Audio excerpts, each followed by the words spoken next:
আপনি প্রমাণটা প্লিজ দেখান। না না না না না না, এই ধরনের সাংবাদিকতা আমি শুনুন, আপনার কাছে প্রমাণ থাকলে আপনি প্রমাণটা নিয়ে আসুন। কি ব্যাপারে আপনি কি নেগেটিভিটি ছড়ান? আপনি কোন পত্রিকায় আছেন?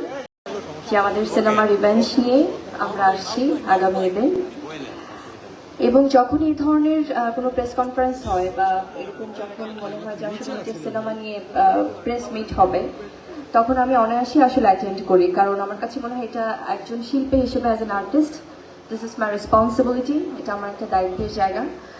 তো সেখান থেকে আসলে আজকে সবার সামনে ভাবে উপস্থিত হয়েছি, এবং আমি অসংখ্য ধন্যবাদ জানাই যারা এখানে গণ্যমান্য ব্যক্তিরা আছেন, যারা সম্মানিত পরিচালক বৃন্দ আছেন, যারা প্রযোজক বৃন্দ আছেন, এবং আমাদের আমি বলবো যে কারা কারা এখানে উপস্থিত ছিলেন এবং আছেন এটা অলরেডি সবাই বলে ফেলেছে, তো আমি আর দীর্ঘায়ু করবো না। আমি শুধু একটি কথাই বলবো যে আসলে এই যে সবাই ভালোবেসে আপনারা এসেছেন, সেটার জন্য অসংখ্য কৃতজ্ঞতা জানাই, এবং আমাদের শ্রদ্ধেয় অনেক পরিচালকগণের পাশাপাশি প্রযোজকগণের পাশাপাশি আমাদের সবার পছন্দের নায়ক, আমাদের সবার শ্রদ্ধেয় সবার ভালোবাসার ওমর সানি ভাইয়াও আছেন, এবং অন্যান্য যারা যারা আছেন, যেমন কাজী হায়াত স্যার ছিলেন, চন্টু স্যার ছিলেন, আমাদের খসরু ভাইয়া আছেন, তারপর গাজী মাহবুব ভাই আছেন, শাহিন সুমন ভাই ছিলেন, উনি উপস্থাপনাও করেছেন, এবং আমাদের অনেক ভালোবাসার দেওয়া নজরুল স্যার ছিলেন, এবং আরো আছেন অনুপম, যেটা আমাদের ডিজিটাল মিডিয়া পার্টনার, বহু বছর ধরে তাদের সাফল্যর পথ চলা আমাদের অনুপমের যিনি শ্রদ্ধেয় আনোয়ার ভাইয়া আছেন, এবং সবাই আসলে যারা যারা আছেন, আমি ক্ষমা প্রার্থী যদি কারো নাম মিস করে যাই, বাট আমি শ্রদ্ধার সাথে সবাইকেই স্মরণ করছি। আর আমাদের সবচেয়ে ভালোবাসে যারা সাংবাদিক বৃন্দ, আপনারা যারা এসছেন, বরাবরই আপনারা আমাদেরকে কভারেজ করে থাকেন। যে প্রশ্নটা করেছেন আসলে আমাদের জাহিদ ভাই, সে প্রশ্নে যাওয়ার আগে আসলে যেহেতু আমি এখন প্রথমবারের মতোই কথা বলছি আজকে রিভেঞ্জ নিয়ে, রিভেঞ্জের এই সিনেমায় যাওয়ার আগে আমার কাছে মনে হয় যে রিভেঞ্জের যিনি পরিচালক, যিনি প্রযোজক ইকবাল ভাই, ওনার প্রতি কিছু রিভেঞ্জ আসলে আমাদের বা আমার আসলে নেওয়া উচিত, কারণ যিনি আমি বলবো যে আসলে বরাবরই বিভিন্ন ধরনের মন্তব্য করে, সেটা বেফাস হোক ভিত্তিহীন হোক, নানা ধরনের কথা বলে উনি বরাবরই আলোচনায় থাকেন, এবং উনি ওনার শিল্পীদেরকে নানানভাবে আসলে আক্রমণ করেন। তো সেখান থেকে এই রিভেঞ্জটাকে প্রথমে নেওয়া উচিত কিনা আগে আপনারা বলেন, এটা কি নেওয়া উচিত? সো সেখানে আমি বলবো যে রিভেঞ্জের ব্যাপারটা আসলে, কারণ আমাদের অভিভাবক হচ্ছেন প্রযোজক পরিচালকগণ, তাদের জন্যই আমরা শিল্পী হিসেবে তৈরি হই।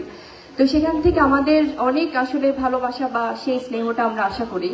তো সেখান থেকে যখন এই ধরনের কোনো ভিত্তিহীন কথাবার্তা আসলে আমরাও দেখি, সেটা খুবই কষ্টদায়ক, খুব খারাপ লাগে, খুব অস্বস্তিকর, কারণ আমাদের শুধুমাত্র আমরা সিনেমা নিয়ে কথা বলবো সেটা না, আমার মনে হয় যে we all are family. So সেই পরিবারের জায়গা থেকে আমাদের যারা সিনিয়র্স আছেন তারা আমাদেরকে সবসময় তাদের স্নেহে রাখবেন। আর ইকবাল ভাইয়ের সাথে আমি বলবো যে আমার যখন সিনেমার এই ক্যারিয়ার শুরুতে আমার শুটার করা হয়েছে, পাসওয়ার্ড করা হয়েছে, সিনেমা বীর করা হয়েছে, এবং রিভেঞ্জও করা হচ্ছে। তো অ্যাজ আ প্রডিউসার আমি দেখেছি তখন তাকে ভীষণই সিনেমা প্রেমী একজন মানুষ, এবং আমি বলবো যে আসলে এই প্রথমবারের মতো বোধহয় উনি রিভেঞ্জ সিনেমাটা, হয়তো ওনার অনেক সিনেমা রিলিজ হয়েছে বিগত দিনে, কিন্তু প্রথম পরিচালক হিসেবে কিন্তু উনি রিভেঞ্জ সিনেমাটি করেছিলেন। তো সেক্ষেত্রে আমি বলবো যে উনি সিনেমাটা বোঝে, এবং ওনার সেই চেষ্টাটা থাকে যে খুব ভালো একটা সিনেমা নির্মাণের। তো সেখান থেকে ওনার যখন ইকবাল ভাই আসলে ফোন করছিলেন বা বলেছে বা রিকোয়েস্ট করছিলেন যে আসলে আমরা একটা সুন্দর টিম, এই যে একটা ভালোবাসা, যে একটা দারুণ কোন একটা ভাবে সিনেমার পর্দায় আসা, তো সেটার জন্য ডেফিনেটলি আমরা সবাই এই জিনিসটাই চাই, আমরা চাই যে বরাবরের মতোই সবাই মিলেমিশে একসাথে কাজ করি। আমাদের ইন্ডাস্ট্রির এই ফিল্মের এই জায়গাটা আমার ছোট্ট অভিজ্ঞতা থেকে আমি বলবো যে সবাই যখন সুন্দর পজিটিভলি আমরা এগিয়ে যাব, সেটা কিন্তু একটা ডিফারেন্ট মেসেজ দিবে যারা ইন্ডাস্ট্রির বাইরে অডিয়েন্স আছে তাদের কাছে। তো সেখান থেকে আমি বলবো যে রিভেঞ্জ হচ্ছে একটা সিনেমা যেটা কিনা ঈদের একটা মাসালা সিনেমা, যে ধরনের সিনেমা দর্শক দেখতে চায়, এবং এখানে অ্যাকশন, রোম্যান্স, কমেডি, ইমোশন সবকিছু মিলেমিশে একাকার। তো সেক্ষেত্রে আমি বলবো ডেফিনেটলি সবার ভালো লাগবে। সবাই একটু, আমার মনে হয় যে সিনেমার নিয়ে যাদের খুব উন্মাদনা আছে তারা এই বাংলা চলচ্চিত্রের সাথে সবসময় থাকেন। সো তাদেরকে আমি বলবো, অনুরোধ করব যে আমাদের যেমন দায়িত্ব শিল্পী হিসেবে একটি ভালো সিনেমায় কাজ করা, তেমনি আপনাদেরও অ্যাজ এন অডিয়েন্স দায়িত্ব আছে। যারা যারা এখানে আছেন পুরো আজকে 7 নম্বর ফ্লোর ভর্তি হয়ে গেছে, এত এত সাংবাদিকরা এসেছেন, এত এত সবাই এসেছেন। তো আপনারাও যদি সিনেমা দেখতে যান টিকিট কেটে সিনেমা হলে, আমরা কিন্তু অনেকগুলো শোজ হাউসফুল পাবো। সো এটা আমার একটা humble request to all of you. এবং আরেকটি কথা, যেটা আপনাদের প্রশ্নোত্তর পর্বে তো আমরা যাচ্ছি, সেক্ষেত্রে যে প্রশ্নটা সবার আগে ছিল সেটি হচ্ছে যে জাহিদ ভাই যেটি করেছেন, যে একটি যুদ্ধের কথা বলছেন আসলে, যে অনেকের সিনেমা আসবে, তো সেক্ষেত্রে আমরা কিভাবে দেখছি বা এটা কোনো যুদ্ধ কিনা। আসলে আমি যদি আমার কথা বলি, শিল্পী হিসেবে আমাদের প্রধান দায়িত্বই হচ্ছে দর্শককে বিনোদিত করা। তো সেই বিনোদনের মাধ্যম হিসেবে আমি বাংলা চলচ্চিত্রের সাথে সম্পৃক্ত। আপনাদের সবার ভালোবাসায় আলহামদুলিল্লাহ আপনারা আমাকে এত স্নেহ করছেন, প্রত্যেকে আমার এখানে বয়োজ্যেষ্ঠরা আছেন। তো সেখান থেকে আমার মনে হয় যে আমি এই রিভেঞ্জ সিনেমাটা নিয়ে আসছি শুধুমাত্র আপনাদের ভালোবাসার জন্য। আর এই সিনেমা দিয়ে আমরা দর্শককে বিনোদিত করতে চাই। এখানে আসলে কোনো যুদ্ধ নেই, আমরা কাউকে কোনো প্রতিপক্ষ ভাবছি না। আমরা চাই প্রত্যেকটা সিনেমায় দর্শক দেখুক, তো সেখান থেকে আসলে সবাই যেন এন্টারটেইনড হয় দিন শেষে, এটাই চাওয়া। Thank you so much. আসসালামু আলাইকুম, আমি আহসান হাবিব দৈনিক কালবেলা থেকে বলছি। বিষয়টা হলো, গত ঈদে আপনার সিনেমা চলেছে হলে তুফানের তোড়ে। আমি যদি আপনার কাছে প্রশ্ন রাখি, তুফানের তোড়ে রিভেঞ্জ টিকবে তো? আরেকটা বিষয় হলো, গত ঈদে আপনার সিনেমা চলেছে, সেখানে মন্ত্রীকে দিয়ে হলে ফোন দেওয়াতে হয়েছে। আপনি কি মনে করছেন আপনার এই সিনেমা এবার তুফানের তোড়ে টিকবে এবং মন্ত্রীকে দিয়ে ফোন দেওয়াতে হবে না, সাধারণ মানুষ এটি দেখে টাকা উসুল হবে? আপনার আত্মবিশ্বাসের জায়গাটা একটু জানতে চাই। আপনি কি প্রশ্নটা করেছেন একটু দেখতে চাই আপনাকে। সামনে আসুন। আমি আহসান হাবিব কালবেলা। আপনি সামনে আসুন। বলেন, সমস্যা নাই। না, আমি আপনাকে সামনে আছি। আসতে হবে, কারণ আপনাকে কেউ দেখতে পাচ্ছে না। আমাকে কেউ দেখতে পাচ্ছে। আপনাকে একটু চাই সবাইকে দেখাতে, একটু আসুন সামনে। এদিকে দেখান, আপনি সবাই অডিয়েন্সের দিকে দেখান। আপনি যে প্রশ্নটি করলেন, যে আমার মনে হয় যে আসলে দর্শকদের ভালোবাসাই সবচেয়ে বড় ভালোবাসা। এবং আপনি কোন মাধ্যম থেকে বলছেন? দৈনিক কালবেলা। দৈনিক কালবেলা থেকে। আপনি যে বললেন যে কাদেরকে দিয়ে ফোন করানো হয়েছে কোন সিনেমা চালানোর জন্য, আপনি সবাইকে এখন কথা দেন, যদি এটার প্রমাণ আপনি না দিতে পারেন সেক্ষেত্রে আপনার ক্ষেত্রে আমরা কি ব্যবস্থা নিব, এটা আপনি সবার সামনে এই কথাটা বলুন আগে। দৈনিক কালবেলা যখন নিউজ করে, কোনো তথ্য ছাড়া নিউজ করে না, তথ্য প্রমাণের ভিত্তিতেই নিউজ করে। তো এই তথ্য প্রমাণাদি আপনি নিয়ে এসেছেন? সেটার জন্য আপনি বারবার ফোন দিয়েছেন, দৈনিক কালবেলায় ফোন দিয়েছেন। আপনার কাছে কোনো প্রমাণ আছে? অবশ্যই প্রমাণ আছে। আচ্ছা, আমি আপনাকে বলছি, অবশ্যই প্রমাণ আছে। আপনাদের এই দৈনিক কালবেলাতে কখনোই আমি ফোন করিনি, বরং দৈনিক কালবেলা থেকে আমার সাথে যোগাযোগ করা হয়েছে আপনাদের প্রোগ্রাম অ্যাটেন্ড করার জন্য। তো সামহাও আমি প্রোগ্রাম অ্যাটেন্ড করিনি বলে হয়তো আপনারা এই ধরনের কাজ করেছেন।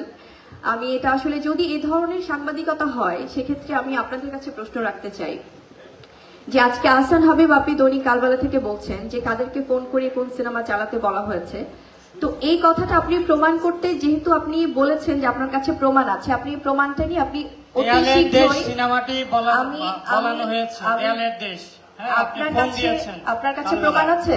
অবশ্যই প্রমাণ আছে। আপনি প্রমাণটা প্লিজ দেখান। না না না না না, এই ধরনের সাংবাদিকতা, আমি শুনুন, আপনার কাছে প্রমাণ থাকলে আপনি প্রমাণটা নিয়ে আসুন। এই ধরনের সাংবাদিকতার বিরুদ্ধে কিন্তু আমাদের ভয়েস রেজ করা উচিত, ঠিক আছে? আপনি প্রমাণটা, আপনি এখন কথা বলেছেন, আপনাকে এখন প্রমাণটা দেখাতে হবে। সো আমি প্রথমেই বলছি যে আমাদের এই আমি যেটা প্রথমে বলছিলাম, যে আসলে সিনেমা ইন্ডাস্ট্রির এই যে একটা নেগেটিভিটি, এটার বিরুদ্ধে আমাদের সবাইকে সোচ্চার হতে হবে। কারণ আমাদের দর্শকরা আমাদেরকে ভালোবেসে টিকিট কেটে সিনেমা দেখে, এবং যে সিনেমাগুলো ভালো চলছে, দেয়ালের দেশ আমার যে সিনেমাটা, এটা প্রচন্ড প্রশংসনীয় একটা সিনেমা, এবং যারা দেখেছেন আমাদের কাছে সেই দর্শকদের ভালোবাসার প্রতিক্রিয়া আছে। এই সিনেমা চালানোর জন্য আমাদের কাউকে ফোন দেবার প্রয়োজন নেই প্রথমত, এবং I have that guts to challenge you, যে if you have that guts you will prove everything. আপনি কোনো আর্টিস্টকে বা কোনো মুভি টিমকে নিয়ে এই ধরনের এলিগেশন দেবেন এবং সেটা নিয়ে একটা ইয়েলো জার্নালিজম করবেন, সেটার বিরুদ্ধে আসলে আমাদেরকে কথা বলা উচিত। So thank you so much. Next কোনো কোয়েশ্চেন? Thank you. আচ্ছা, আমি সবাইকে অনুরোধ করছি, এক মিনিট ইকবাল, আমি একটা বলি। আমি শেষ করি। না, আমি ছোট বলি। না, এটা বলা ঘুরে পাবা তুমি, এক মিনিট দাঁড়াও। আমি এক মিনিট, এখানে শুধু রিভেঞ্জ, এটা আমার প্রোগ্রাম, আর কোনো কিছু হবে না। কিন্তু আমি একটা দর্শক হিসেবে একটা কথা বলবো। আচ্ছা, আমি আপনার একটু প্লিজ বড় ভাই একটু প্লিজ। নেগেটিভিটি যে ব্যাপারগুলো, নেগেটিভিটি একটা সেকেন্ড প্লিজ, একটা সেকেন্ড, শুনুন না, একটা সেকেন্ড। সিনেমা রিভেঞ্জ রিলিজ ঈদে আর্টিস্ট শবনম বুবলি, জিয়াউল রুশাদ, প্রযোজক এমডি ইকবাল, পরিচালক এমডি ইকবাল, এর বাইরে কোনো প্রশ্ন হবে না। এবং একজন সাংবাদিক মহোদয় যে প্রশ্নটি করেছেন, আপনারা জানেন শবনম বুবলি এখন আর ফোন করে ছবি চালানোর জায়গায় নেই।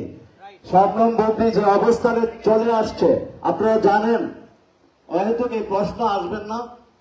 আচ্ছা, আমি Thank you. ইকবাল, আমি একটু কথা বলি ইকবাল। আচ্ছা, আমি একটু বলি, আমি দর্শক হিসেবে এটা বলবো, সাংবাদিক হিসেবে না। বলো, বলো, বলো। আমি সপরিবারে দেয়ালের দেশ দেখেছি এসকেএস টাওয়ারে। হ্যাঁ, আমার কাছে মনে হয়নি যে এই ছবি ফোন করে চালানোর মতো ছবি। এটা আমি দর্শকের জায়গা থেকে বলছি, কারণ শুধু সাংবাদিকতা একরকম কথা বললে হবে না। এবং আমি ওই সময়টায় আমি দর্শক হিসেবে, এটা আমার ব্যক্তিগত অভিমত, আমি রাজকুমার সহ অন্যান্য সবগুলো ছবি আমি দেখেছি এসকেএস টাওয়ার, বসুন্ধরা কর্তৃপক্ষ সাক্ষী। আমার পরিবারের কাছে, আমার বন্ধুদের কাছে সবচেয়ে সেরা ছবি ছিল দেয়ালের দেশ। ধন্যবাদ। আচ্ছা, আমরা এখন শুধু রিভেঞ্জ, বিকজ এটা আপনারা আমার মেহমান, ঠিক আছে? আপনারা আমার মেহমান, আমি আপনাদের ভালোবাসা চাই, আপনাদের ভালোবাসা আমি আপনাকে দিতেও চাই। হ্যাঁ, এইখানে শুধু রিভেঞ্জ ছাড়া এখানে আর কোন রকম কেউ প্রশ্ন করবেন না। এখন কে প্রশ্ন করবে? কে করবে? আর আছে কেউ? না, হ্যাঁ, বলো বলো বলো, ফুটবল বলো, ওই যে বাইক চালাও। আসলে রিভেঞ্জের গতিতে চলবে সত্যিকার অর্থে, কারণ রিভেঞ্জ খুব ভালো একটি সিনেমা। এই সিনেমা চলবে সিনেমার কন্টেন্টের জোরে, সিনেমা চলবে সিনেমার মেকিং এর জোরে, সিনেমা চলবে সিনেমার আর্টিস্টদের অভিনয় শিল্পে।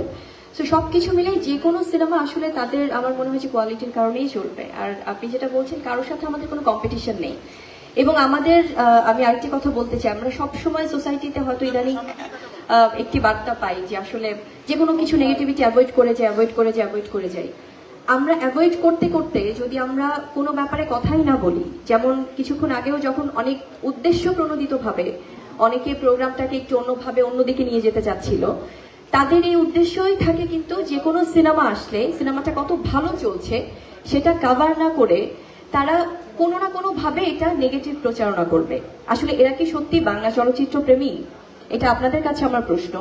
যখন আমাদের যে কোনো সিনেমা হোক, যখন প্রচন্ড হাউসফুল যায়, যখন দর্শকরা ভালোবাসছে, দর্শকরা অভিনয় শিল্পীদের প্রশংসা করছে, সেগুলো কভারেজ তারা কখনোই করে না। যারা নেগেটিভ গ্রুপটা, আমি আপনাদের সবাইকে বলছি না, যারা আসলে চাই বাংলা চলচ্চিত্রটা ধ্বংস হয়ে যায়, তারা উদ্দেশ্য প্রণোদিত ভাবে সবসময় খুঁজে বের করে যেখানে হয়তো বা সিনেমা হলের পরিবেশ হয়তো একটু নাজুক অবস্থায় আছে, সেখান থেকে যদি কোনো সিনেমা সেই সিনেমার টিম যদি নামিয়ে ফেলতে চায় যে না, আমরা এই সিনেমাটা আসলে আপাতত দিতে চাচ্ছি না, এখানে একটু মনে হচ্ছে দর্শকরা সেই স্বাচ্ছন্দ্যে সিনেমাটা উপভোগ করতে পারছে না, সেখান থেকেও তারা অন্যরকম ভাবে নেগেটিভ ওয়েতে নিউজ করবে। এবং যারা এই ধরনের কথা বলেন, আমার মনে হয় যে আসলে আমাদের প্রত্যেকের বাংলা সিনেমার প্রতি ভালোবাসাটা থাকতে হবে।